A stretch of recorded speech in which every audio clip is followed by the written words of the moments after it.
자, 하나님의 말씀 같이 보겠습니다. 오늘 하나님의 말씀은 요한복음 1장입니다. 요한복음 1장 43절에서 51절까지 말씀입니다. 요한복음 1장 43절에서 51절까지 제가 봉독하겠습니다. 요한복음 1장 43절에서 51절까지 말씀입니다. 이튿날 예수께서 갈릴리로 나가려 하시다가 빌립을 만나 이르시되 나를 따르라 하시니 빌립은 안드레와 베드로와 한 동네 벳세다 사람이라.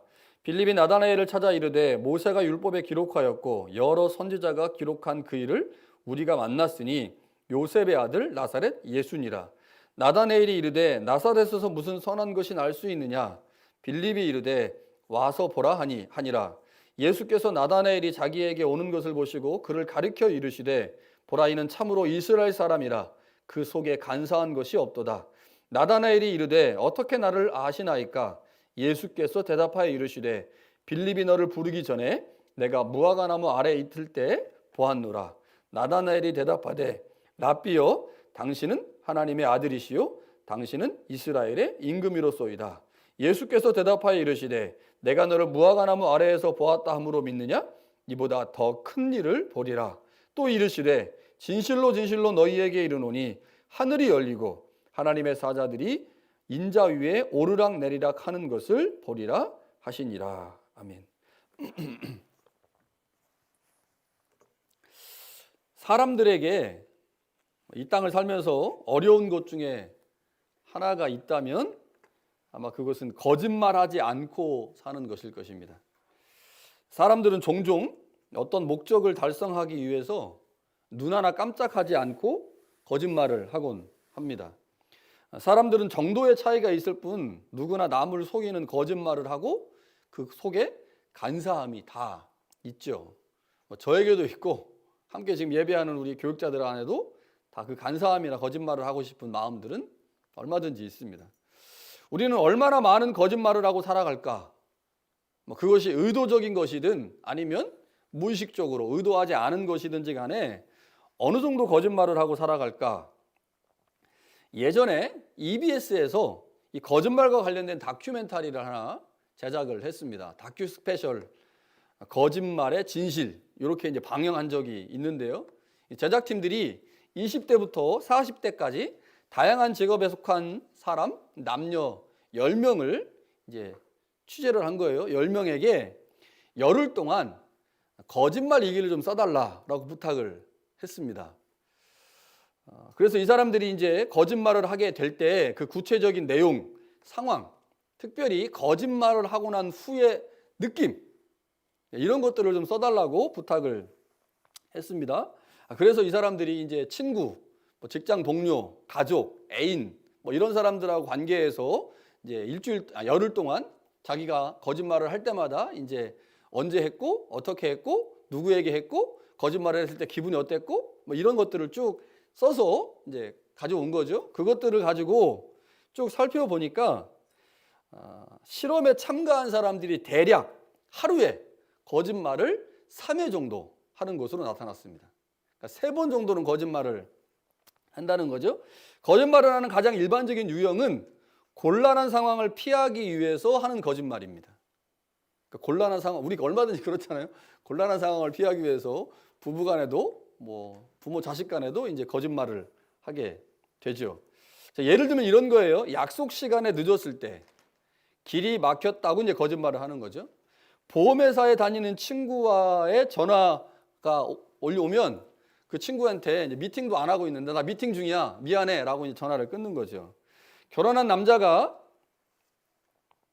친구와 함께 술을 마시고 회식을 하고 있다 이런 식으로 이제 거짓말을 하기도 하고요. 그러니까 여러 가지 자신들이 지금 당하고 있는 그 상황을 숨기기 위해서 모면하기 위해서 여러 가지 형태의 거짓말을 합니다. 자, 그러면 사람들이 왜 거짓말을 할까? 제가 이제 어떤 책을 보니까 4가지 정도로 거짓말을 분석을 했더라고요. 첫 번째는 악의가 없는 거짓말입니다. 원만한 인간관계를 위해서 하는 거짓말들이 있어요. 이걸 뭐라고 부르냐면 하얀 거짓말이라고 부르죠.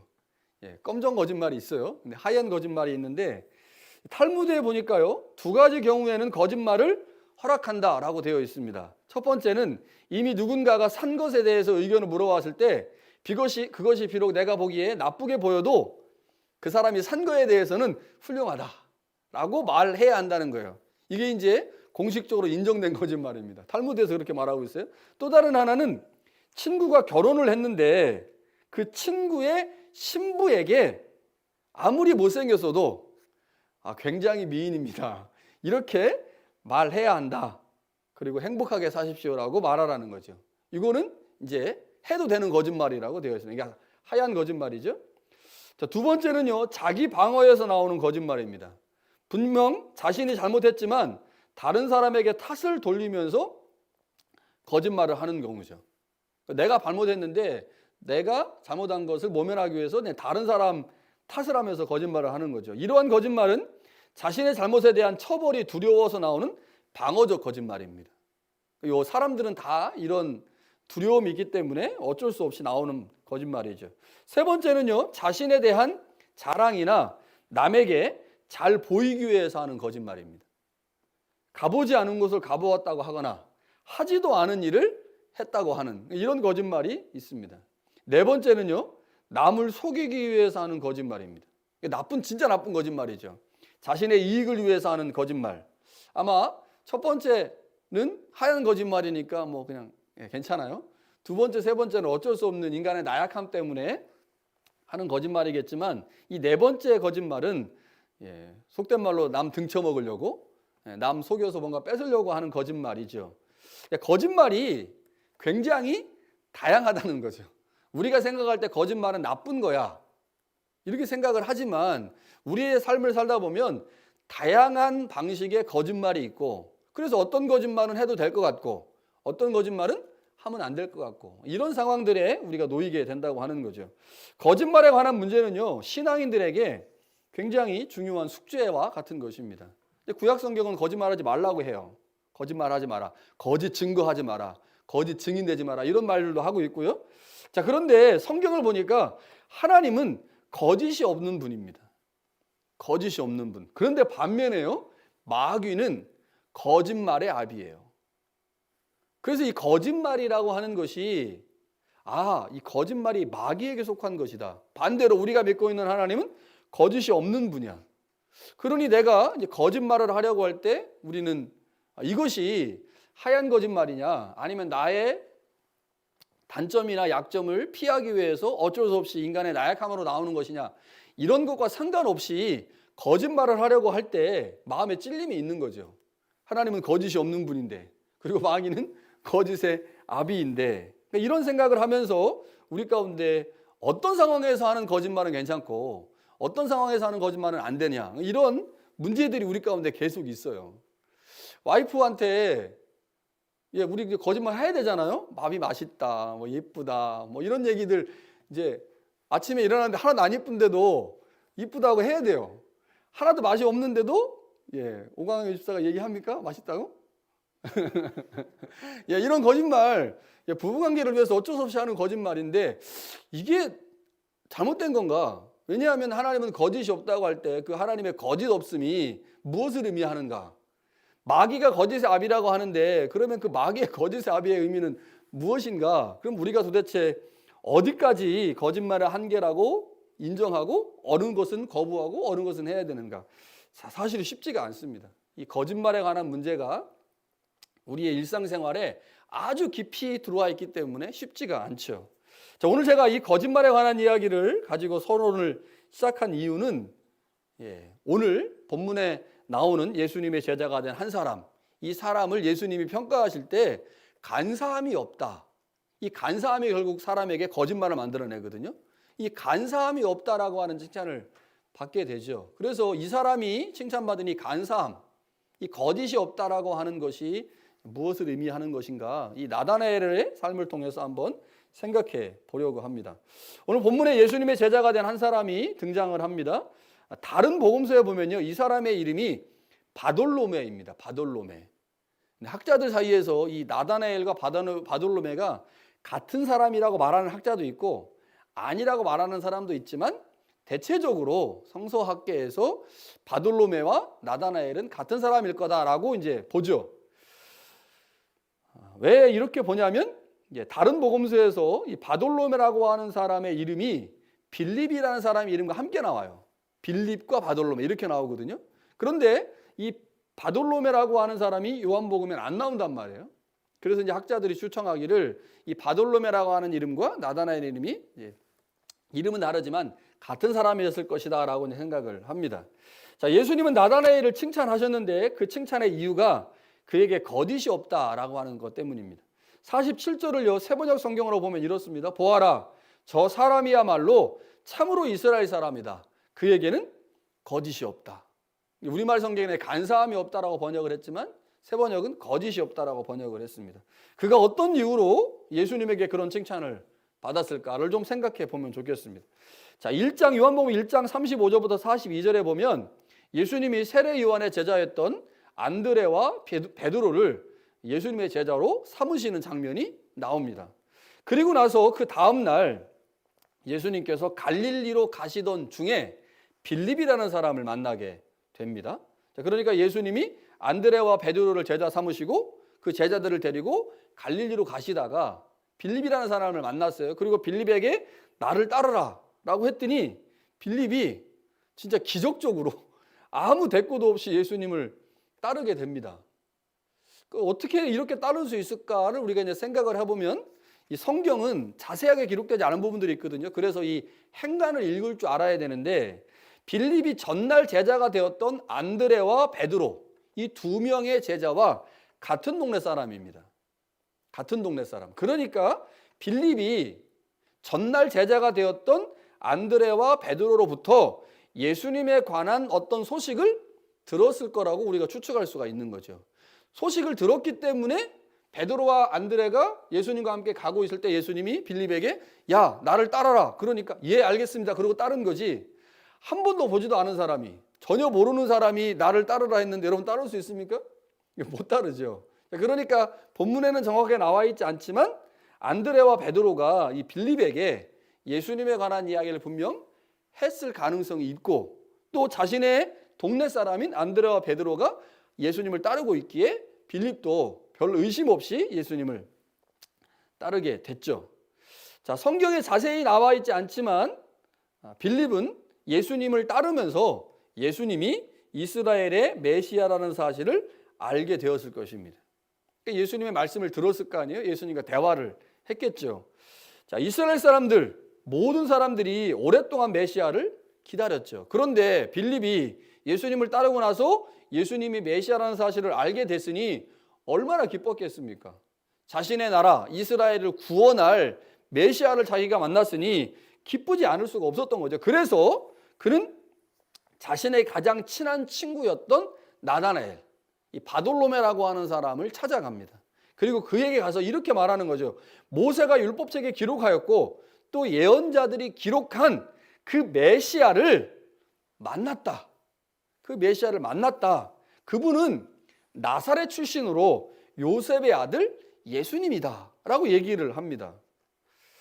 자, 여기서 이 빌립이 그분이 나사렛 출신 요셉의 아들 요 얘기만 안 했어도 나다나엘이 이 말을 듣고 나서 그래? 메시아를 만났어? 그리고 아마 찾아갔을 거예요. 그런데 빌립이 굳이 여기다가 우리가 예언자들이 기록한 그 메시아를 만났는데 그 사람이 있잖아, 나사렛 출신이야 라고 얘기를 한 거예요. 그랬더니 나다나엘이 빌립의 말을 듣고 그냥 귓등으로도 안 들은 거죠. 시큰둥할 수밖에 없습니다. 왜 그렇습니까? 메시아는 나사렛에서 나올 사람이 아니잖아요. 나사렛에서 나오지 않고 유다에서 나오는, 그래서 베들레헴에서 예수님이 태어나셨잖아요. 갈릴리는 이스라엘 전체에서 못 사는 동네입니다. 못 사는 동네고요. 나사렛은 갈릴리라고 하는 동네에 있는 가장 못 사는 마을이에요. 그러니까 이제 갈릴리는 큰 지역을 의미하는 거고 그 갈릴리 지역의 나사렛이라는 동네는 그 갈릴리에서도 가장 못 사는 동네입니다. 그러니까 이제 갈릴리가 못 사는 동네였으면 잘 사는 동네가 있었겠죠? 그 잘 사는 동네는 유다입니다. 유다. 예루살렘.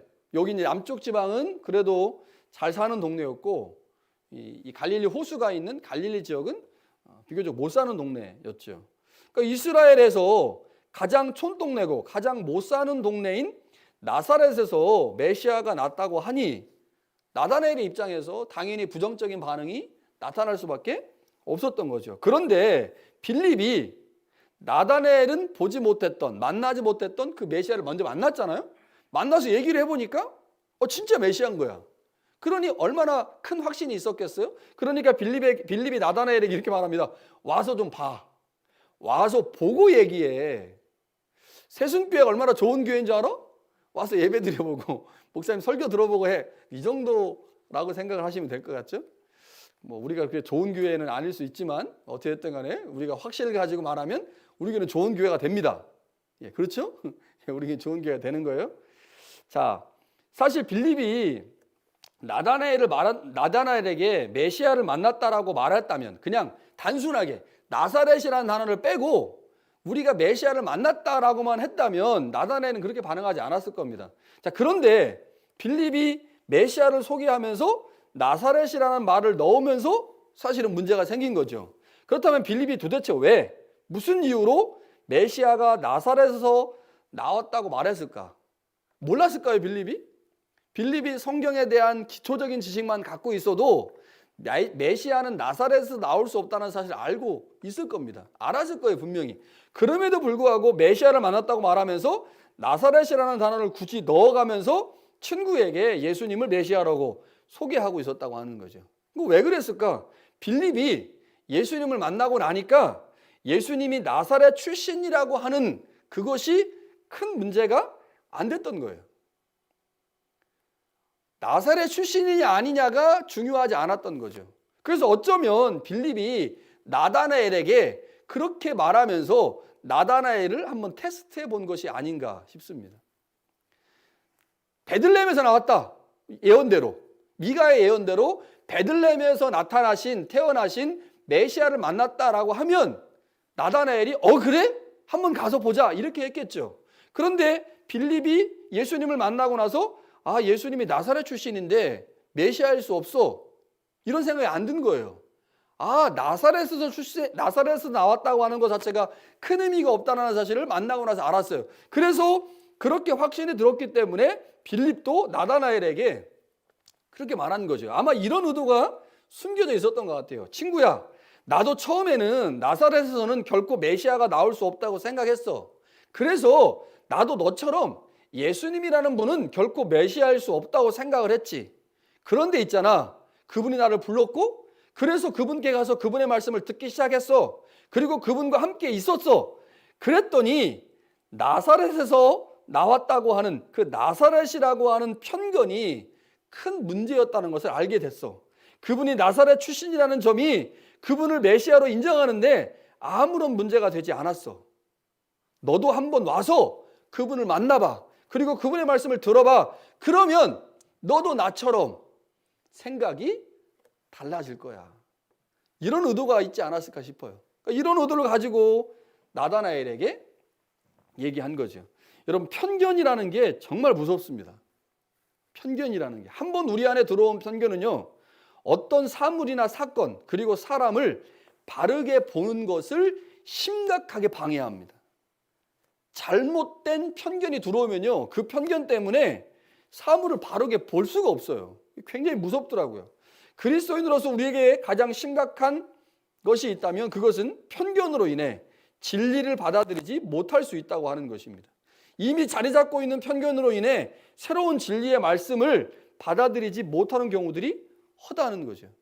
특별히 우리가 이제 성경 공부를 하다 보면 성경보다 기독교가 교리를 중요하게 여길 수가 있거든요. 그래서 어떤 교리가 들어와 있잖아요. 머릿속에 들어와 있어요. 그러면 그 교리 때문에 성경을 아무리 가져다 놓고 성경은 이렇게 말씀합니다. 성경은 이렇게 말씀합니다. 성경은 이렇게 말씀합니다. 말해도 안 들어요.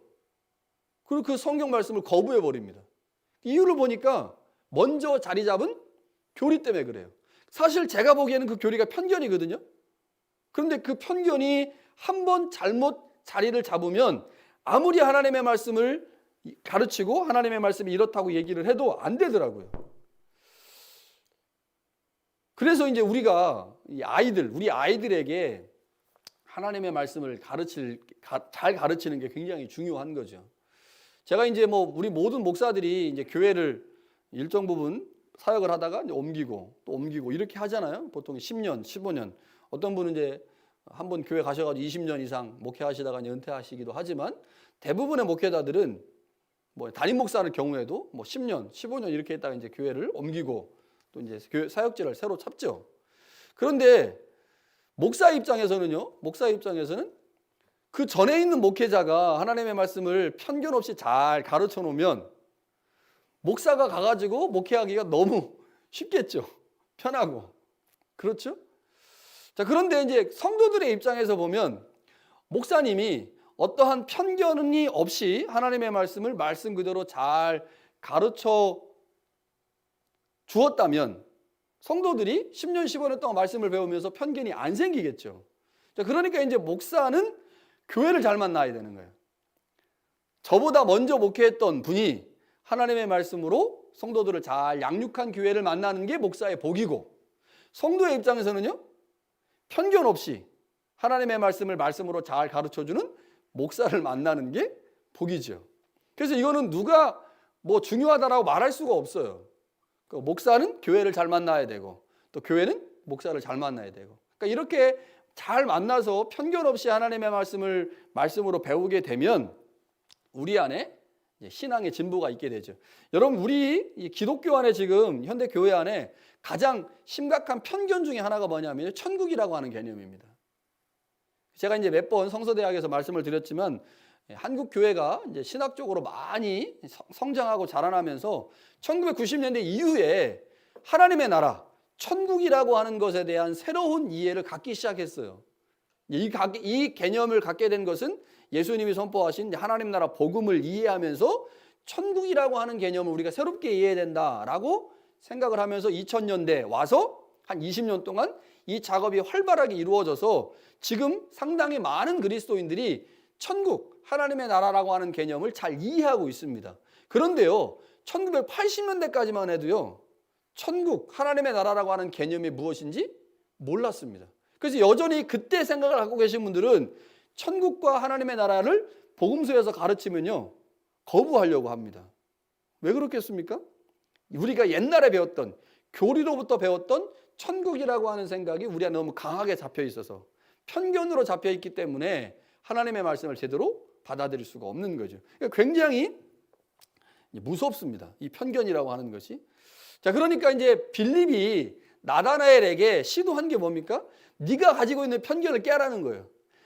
메시아가 나사렛에서 못 나온다, 나사렛에서 나온 사람은 메시아일 수 없다라고 하는 거 내가 만나보니 편견이다. 그러니 너도 가서 예수님을 좀 만나보면 좋겠다라고 빌립이 이야기한 거죠. 빌립의 이런 확신과 강력한 리더십으로 나다나엘이 예수님께 왔습니다. 왔어요. 어찌됐든 왔습니다. 예수님은 나다나엘이 자기에게 오는 것을 보고 이렇게 말씀하셨어요. 보아라, 저 사람이야말로 참으로 이스라엘 사람이다. 그에게는 거짓이 없다. 이렇게 말씀하셨습니다. 이 거짓이 없다라고 하는 예수님의 말씀에 나다나엘이 놀랐어요. 아니, 저분이 나를 본 적도 없는데 어떻게 저렇게 말할 수 있지? 그러면서 나다나엘이 예수님께 묻습니다. 저를 어떻게 아십니까? 예수님은 나다나엘에게 이렇게 말해요. 빌립이 너를 부르기 전에 내가 무화과 나무 아래에 있는 것을 내가 보았다. 네가 무화과 나무 아래에 있는 것을 내가 보았다라고 말하니까 나다나엘이 뭐라고 말합니까? 당신은 이스라엘 왕입니다, 메시아입니다라고 바로 고백을 해버려요. 이게 그냥 우리가 성경을 읽다 보면 우리는 예수님의 존재를 메시아로, 하나님의 아들로 인정하고 있기 때문에 예수님을 만나는 사람들이 그렇게 고백하는 것이 너무 자연스러워요.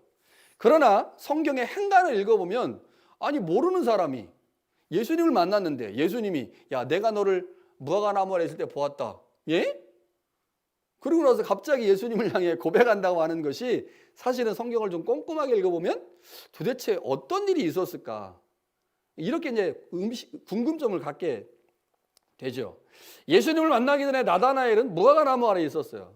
무화과 나무. 이 무화과 나무라는 게 성경에 자주 등장하는 나무이죠. 나다나엘이 그 아래에서 도대체 무엇을 했길래 예수님은 나다나엘을 보고 네가 무화과나무 아래에 있었다는 걸 보았다라고 얘기를 하셨을까? 나다나엘이 그곳에서 무엇을 했기에 주님은 그에게 간사함이 없다고 칭찬했을까? 이게 중요한 거죠. 무화과나무가요, 이스라엘 사람들에게는 집이나 국가로 상징됐습니다.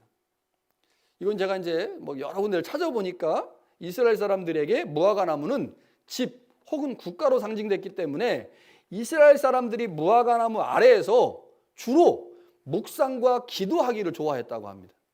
이게 이제 이스라엘 사람들이 그런 신앙의 행위들을 무화과나무 아래에서 한 거죠. 자, 이러한 이스라엘의 관습에 근거해서 볼 때 나다나엘도 역시 무화과나무 아래에서 묵상과 기도를 했을 거라는 거죠. 묵상과 기도. 그럼 무엇을 위해서 기도했겠습니까? 무슨 말씀을 묵상했을까요? 아마 나다나엘은 무화과나무 아래에서 오실 메시아, 자신의 나라를 생각하면서 오실 메시아, 그 메시아에 관한 말씀을 묵상했을 것입니다. 그리고 그 메시아가 오셔서 자신의 나라를 구원해 주기를, 자신의 민족과 나라를 구원해 주기를 위해서 기도했을 것이죠. 하나님이 보내실 메시아를 통해 하나님의 뜻이 이 땅에 이루어지기를 위해서 나다나엘은 기도했을 것입니다. 여러분, 예수님이 이걸 보시지 않았을까 싶어요. 그리고 그렇게 나라를 위해서, 메시아를 위해서 기도하고 있는 그 자신을 예수님이라는 분이, 처음 만난 그분이 간파하시고 그것을 말했으니 이게 얼마나 놀랐겠습니까? 여러분, 간사함이라는 게 남을 속이는 거예요. 거짓말하는 거죠. 여기서는 이렇게 하고 저기서는 저렇게 하는 것, 이게 간사한 겁니다. 충신, 임금 앞에서나 임금이 없는 곳에서나 충성스러운 게 충신이죠. 간신은요, 임금 앞에서는 잘하는 척, 임금 없는 곳에서는 임금 뒷담화, 이게 간신이죠. 보이는 곳에서나 보이지 않는 곳에서 동일한 모습으로 신앙을 유지해가는 사람, 이게 신실한 사람입니다. 이런 관점에서 본다면요, 나다나엘은 신실한 사람이었다는 거죠. 사람들이 많이 있는, 여러분 그 당시 바리새인들이 어땠습니까? 사람들이 많이 다니는 길가에, 길 어귀에, 거기서 기도하기를 좋아했거든요. 그런데 나다나엘은 그렇지 않았다는 거죠. 나다나엘은 사람이 많은 큰 길에서 기도한 게 아니라 무화과나무 아래에서 메시아의 출현을 위해, 그리고 그 메시아를 통해 나타나게 될 구원을 위해서 기도한 간사함이 없는, 거짓이 없는 신실한 신앙의 사람이었다는 거죠. 이러한 나다나엘의 모습을 보신 주님께서 나다나엘에게 말씀하시는 거예요. 너 참 이스라엘 사람이다. 이 나라를 위해서 기도하는 거 보니 너 참 이스라엘 사람이다. 그리고 너 사람들의 이목에 관심 없이 네가 해야 될 일을 아무도 보지 않는 곳에서 하고 있으니 너 진짜 간사함이 없는, 거짓이 없는 진짜 신앙인이다 라고 말씀하신 거죠. 이 말씀을 듣는 순간 나다나엘은 바로 예수님이 메시아라는 사실을 알게 됐습니다. 그 순간 나다나엘은 조금도 지체하지 않고 망설임 없이 주님을 향해 당신은 하나님의 아들이시고 당신은 이스라엘의 왕입니다라고 고백을 하지요. 놀라운 고백입니다. 이러한 고백을 들으신 예수님께서 50절에서 뭐라고 말씀하십니까? 내가 너를 무화과나무 아래에서 보았다 함으로 믿느냐? 내가 너를 무화과나무 아래에서 기도하고 있는 것을 보았다고 하면서 네가 나를 메시아로 고백하느냐? 이보다 더 큰 일을 보게 될 것이다. 그리고 그 복이 무엇인지를 이 51절에서 말씀합니다. 진실로 진실로 너희에게 이르노니 하늘이 열리고 하나님의 사자들이 인자 위에 오르락 내리락 하는 것을 보리라. 여러분, 이 말씀은요, 창세기 28장에 나오는 말씀을 예수님이 가져오신 거죠. 창세기 28장에 보면요, 야곱이 베델에서 하나님을 경험합니다. 그 하나님을 경험하면서 나와 있는 내용들을 예수님께서 가져오시죠. 창세기 28장 12절에 보면요, 야곱이 베델에서 꿈을 꾸면서 그는 하나님의 천사가 사다리를 오르락 내리락 하는 걸 봅니다. 그러니까 꿈에서요, 천사가 하나님과 교통하는 것을 보게 되는 거죠. 이것을 본 야곱이 그곳, 그 베델을 하나님의 집이요 하늘의 문이라고 고백을 하거든요. 그런데 예수님은 하나님의 사자인 천사들이 인자 위에 오르락 내리락 하는 것을 본다라고 말씀하시죠. 이 말씀은 야곱이 본 사다리가 예수님 자신으로 대체된다는 말씀입니다. 그러니까 인자 위에 천사가 오르락 내리락 하리라. 그러니까 예수님이 바로 사다리가 돼서 하늘과 땅을 연결하는 중보자가 되신다라고 말씀하시는 거죠. 예수님이 하늘과 땅을 연결하는 사다리고 인간과 하나님을 연결하는 분. 그래서 네가 이제 나의 제자로 나와 함께 나를 따라다니면서 지금 내가 너에게 말한 것 이상의 놀라운 것들을 경험하게 될 것이다. 너에게 큰 복이 임할 것이다 라고 말씀하시죠. 예수님은 우리가 세상을 보는 안경과 같은 분입니다. 예수님은 새로운 베델이죠. 우리는 예수님을 통해 새로운 세계에 들어갈 수 있고 그 안에서 하나님을 만날 수 있습니다. 예수님은 우리가 하나님을 만나는 통로입니다.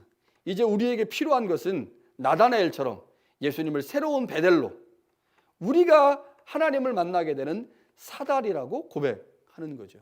그 고백이 우리 가운데 있을 때 예수님은 우리에게 와서 새로운 베델이 되시고 새로운 사다리가 되어주셔서 우리가 지금까지 경험하지 못한 새로운 하나님, 새로운 세계, 새로운 비전들을 보게 하신다고 하는 것입니다. 여러분, 신앙생활의 복이 무엇입니까? 제가 말씀을 준비하면서 이런 생각이 들었어요. 예수님을 통해 내 삶을 볼 수 있다면, 내가 내 삶을 보는 게 아니고 내가 예수님을 통해 내 삶을 볼 수 있다면, 예수님을 통해 사람들을 볼 수 있다면, 예수님을 통해 내가 살아가는 세상을 볼 수 있다면, 예수님을 통해 소망이 없는 곳에서 소망을 볼 수 있다면, 예수님을 통해 생명이 없는 현장에서 예수님의 생명으로 생명을 볼 수 있다면, 예수님을 통해 부흥이 안 되고 침체되어 있는 상황에서 부흥과 성장을 볼 수 있다면, 여러분, 그것만큼 복된 것이 어디 있겠습니까? 예수님이라고 하는 새로운 안경을 쓰고 세상을 보고 나를 보고 교회를 보고 그리고 비전을 볼 수 있는 사람, 그 사람이 바로 행복한 신앙인입니다.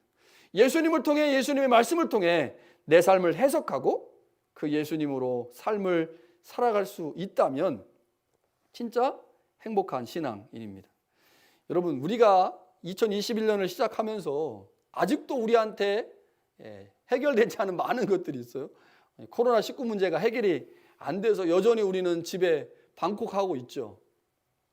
자유롭게 돌아다니지 못하고 사람들을 만나지도 못합니다. 그러다 보니 점점점 우리의 시각이 좁아지고 있어요. 만나지 못하고 이야기하지 못하니 점점 예전에도 좁았는데 더 좁아져요. 만나고 얘기하는 사람이 아내, 남편밖에 없으니, 아이들밖에 없으니 점점점 우리의 시각과 우리의 관점이 좁아지고 있습니다.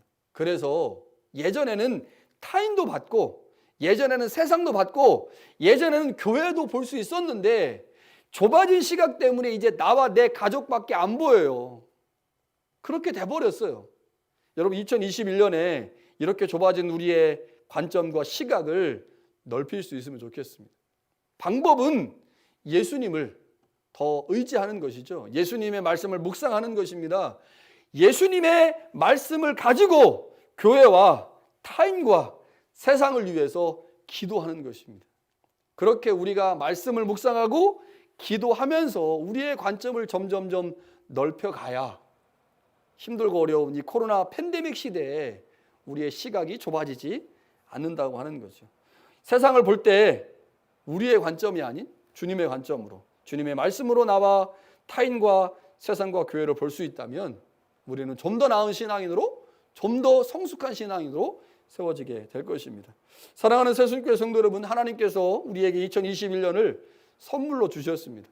하나님이 우리에게 2021년을 주시면서 이 한 해를 잘 농사지어서 받은 만큼의 달란트를 남겨서 성궁여신 예배 때 가져오라고 말씀하시죠. 그리고 그렇게 말씀하시면서 우리에게 재능도 주셨고요, 은혜도 주셨고 동역자도 함께 주셨습니다. 하나님께서 주신 것으로 열심히 일하고 사역해서 올해를 마무리하는 2021년 성궁여신 예배 때 주님께 우리가 농사지은 것들을 주님 앞에 드릴 수 있기를 간절히 축원합니다. 특별히 나다나엘처럼 간사함이 없는 신앙, 거짓이 없는 신앙으로 주님께서 맡기신 사명을 잘 감당할 수 있기를 바랍니다. 그래서 내년에는 주님이 우리에게 더 많은 것들을 주시고 싶을 정도로 주님이 기뻐하시는 그러한 2021년 한 해가 될 수 있기를 간절히 축원합니다.